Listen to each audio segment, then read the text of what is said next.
Attitude's great when everything's going great. Of course, it's easy to have a good attitude then. When you got to have a good attitude is when things are not going good. When things are going bad. I can remember back in the beginning, I talk about Don Grinnell all the time. Don Grinnell was my best guy, okay? And first month, 6,000, second month, 12,000, third month, 18,000. I was counting on this guy to make things happen. Boom, he's out of the business. Okay, and along with it, what happened? All the people went with him.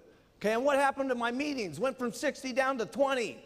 Okay, how did you think I felt back at that time when we didn't have any literature, we didn't have any journals, we didn't have nothing going on?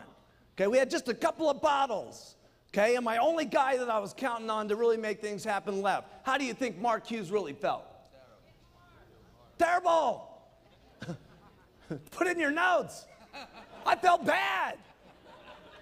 Now, I've signed the guy up 3 times. And I felt bad all 3 times. I'm telling you, I'm going to get him a 4th time one of these days. He's going to be one of these days. I don't know how many times it's going to take us, but we're going to get him sometime.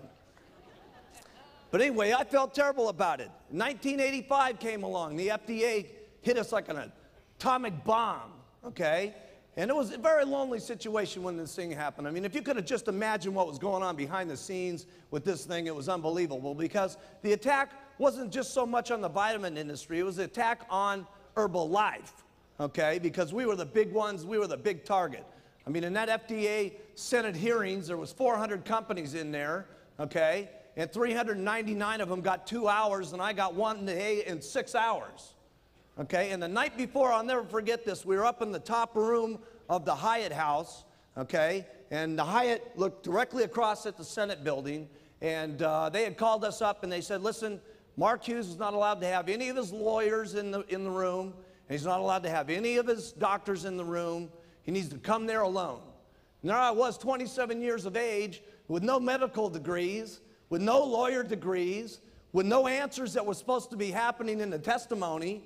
And I was going to be sitting here in front of these senators looking like an idiot 24 hours a day on national television. And I'm sitting there scared to death, scared to death. And I'll never forget, and it was Paco Perez that reminded me of this. He was my very first employee. I got Paco in the company, and yeah. Where's Paco?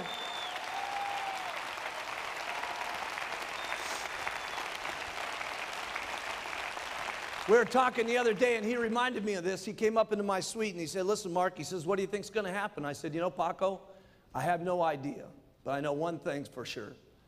If we tank, tomorrow I'm going to open this thing up, and you're going to be the first guy I'm going to hire back in the company, and we're going to do it all over again.